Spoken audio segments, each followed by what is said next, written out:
कभी सोचा है कि एक विशालकाय पेड़ और एक छोटे से कीड़े में आखिर कॉमन क्या हो सकता है? आज हम उसी राज से पर्दा उठाएंगे, जीवन के उस बुनियादी ढांचे को समझेंगे जिस पर सब कुछ, मतलब सब कुछ टिका हुआ है। चलिए एक बहुत ही दिलचस्प सवाल से शुरुआत करते हैं। सोचिए, एक तरफ है एक छोटा सा बैक्टीरिया जिसे हम अपनी आंखों से देख तक नहीं सकते, और दूसरी तरफ है हम इंसान। क्या इन दोनों में कुछ भी एक जैसा हो सकता है? सुनने में तो बड़ा अजीब लगता है ना? और इसका जवाब आपको हैरान कर सकता है। इन दोनों का और दुनिया के हर जीव का आधार एक ही है, जीवन की सबसे छोटी और सबसे जरूरी इकाई, कोशिका। तो ठीक है, चलिए इस फैसिनेटिंग दुनिया में थोड़ा और गहरा उतरते हैं। लेकिन इससे पहले कि हम कोशिका के अंदर देखें, एक कदम पीछे हटते हैं और सबसे बुनियादी सवाल पूछते हैं, आखिर ये जीवन या लाइफ चीज क्या है? देखिए, वैज्ञानिकों के हिसाब से जो भी चीज जिंदा है उसमें कुछ खास बातें होती हैं। जैसे वो प्रजनन करती हैं, मतलब अपने जैसे और जीव बना सकती हैं। वो वृद्धि करती हैं, यानी साइज में बढ़ती हैं। उनके अंदर चयापचय या कहिए मेटाबॉलिज्म होता है, मतलब वो खाने को एनर्जी में बदलने जैसे काम करती हैं। और हाँ, वो अपने आसपास के माहौल पर प्रतिक्रिया भी देती हैं, जैसे कि किसी पौधे का सूरज की तरफ मुड़ जाना। तो ये सब जो जिंदा चीजें करती हैं, बढ़ना, प्रजनन करना, एनर्जी बनाना, ये सब आखिर होता कैसे है? इसका जवाब सिर्फ एक चीज में छिपा है, और वो है कोशिका। जैसा कि यहाँ लिखा है, कोशिका ही हर जिंदा चीज की बुनियादी स्ट्रक्चरल और फंक्शनल यूनिट है। इसको ऐसे समझिए, जैसे कोई इमारत ईंटों से बनती है, वैसे ही हर जिंदा चीज कोशिकाओं से बनी है। यही वो सबसे छोटी चीज है जो अपने आप में जिंदा रह सकती है। इसके बिना जीवन की हम कल्पना भी नहीं कर सकते। ठीक है, मान लिया कि कोशिका सबसे जरूरी है, पर सवाल ये है कि एक कोशिका में ऐसा क्या होता है जो उसे एक कोशिका बनाता है? मतलब वो कौन सी चीजें हैं जो हर कोशिका में होनी ही चाहिए, फिर चाहे वो बैक्टीरिया की हो या इंसान की? दरअसल हर कोशिका के लिए 3 चीजें नॉन नेगोशिएबल हैं, मतलब इनके बिना काम चल ही नहीं सकता। पहली है कोशिका झिल्ली, जो एक बाउंड्री की तरह है। दूसरी है कोशिका द्रव्य, जो कोशिका के अंदर का माहौल है, जहां सारा एक्शन होता है। और तीसरी और शायद सबसे जरूरी, आनुवंशिक पदार्थ, यानी डीएनए या आरएनए, जो कि जीवन का ब्लूप्रिंट है। अब जरा इस चित्र को देखिए। ये जो बाहरी परत है, ये है कोशिका झिल्ली।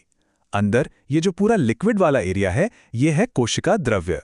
और ये जो बीच में सेंटर है, इसे केंद्रक कहते हैं, जहां आनुवांशिक पदार्थ यानी वो ब्लूप्रिंट एकदम सुरक्षित रखा होता है। तो हमने ये तो समझ लिया कि एक कोशिका में क्या क्या होता है।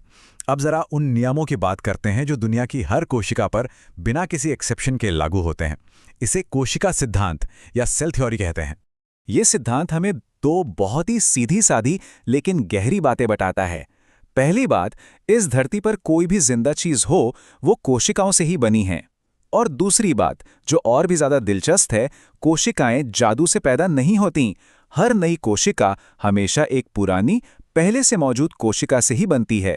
चलिए, अब कहानी और भी दिलचस्प होने वाली है, क्योंकि इन सारे कॉमन नियमों के बावजूद कोशिकाओं के असल में 2 बिल्कुल अलग अलग बेसिक डिजाइन होते हैं। इन डिजाइनों के नाम हैं प्रोकैरियोटिक और यूकैरियोटिक, और इनके नाम में ही इनका राज छुपा है। प्रोकैरियोन का मतलब है केंद्रक से पहले, मतलब एक पुराना सरल डिजाइन। और यूकैरियोन का मतलब है असली केंद्रक, यानी एक ज्यादा एडवांस डिजाइन। तो फिर इन दोनों के बीच सबसे बड़ा, सबसे जरूरी फर्क क्या है? सिर्फ एक चीज, एक झिल्ली से घिरा हुआ केंद्रक। इसको ऐसे सोचिए, प्रोकैरियोटिक कोशिका एक स्टूडियो अपार्टमेंट की तरह है, जहां सब कुछ एक ही बड़े कमरे में खुला पड़ा है, जिसमें ब्लूप्रिंट भी शामिल है। वहीं दूसरी तरफ यूकैरियोटिक कोशिका एक बड़े घर जैसी है, जहां ब्लूप्रिंट को एक मजबूत तिजोरी यानी केंद्रक के अंदर बहुत संभाल कर रखा गया है, बाकी सब चीजों से अलग। अब सवाल ये उठता है कि ये सब जानना इतना जरूरी क्यों है? प्रोकैरियोटिक, यूकैरियोटिक, इससे फर्क क्या पड़ता है? फर्क ये पड़ता है कि कोशिका के इन 2 डिजाइनों को समझकर ही हम पृथ्वी के सारे जीवन को सही ढंग से बांट सकते हैं, उसे क्लासिफाई कर सकते हैं। ये जो हम देख रहे हैं, ये है आर.एच. विटेकर का मशहूर 5 जगत वर्गीकरण। इसे आप बायोलॉजी की एक बहुत बड़ी लाइब्रेरी समझ सकते हैं, जहां हर जिंदा चीज को 5 बड़ी अलमारियों में रखा गया है। मोनेरा, प्रोटिस्टा, फंजाई, प्लांटी और एनिमेलिया। अब इस टेबल को देखिए, इसमें ढेर सारी जानकारी है, पर हमें सिर्फ पहली लाइन पर ध्यान देना है, कोशिका प्रकार वाली लाइन पर। देखिए, मोनेरा के नीचे क्या लिखा है? प्रोकैरियोटिक। और बाकी चारों के नीचे प्रोटिस्टा, फंजाई, प्लांटी, एनिमेलिया, उन सब के नीचे लिखा है यूकैरियोटिक। बस यही है सबसे बड़ा हिंट। और बस यहीं पर सारी कहानी साफ हो जाती है। ये एक छोटा सा फर्क, केंद्रक का होना या ना होना, जीवन के पेड़ को दो सबसे बड़ी शाखाओं में बांट देता है। पूरा का पूरा मोनेरा किंगडम, जिसमें सारे बैक्टीरिया आते हैं, सिर्फ इसलिए बाकी सबसे अलग है क्योंकि उसका सेल डिजाइन प्रोकैरियोटिक है। तो आखिर में ये हमें एक बहुत बड़े सवाल के साथ छोड़ जाता है। अगर इस धरती पर जीवन की इतनी सारी अद्भुत वैरायटी, एक बैक्टीरिया से लेकर एक ब्लू व्हेल तक, सिर्फ इन दो बेसिक सेल डिजाइन पर बनी है, तो ये एक साधारण डिजाइन की ताकत और कुदरत की बेमिसाल रचनात्मकता के बारे में हमें क्या सिखाता है?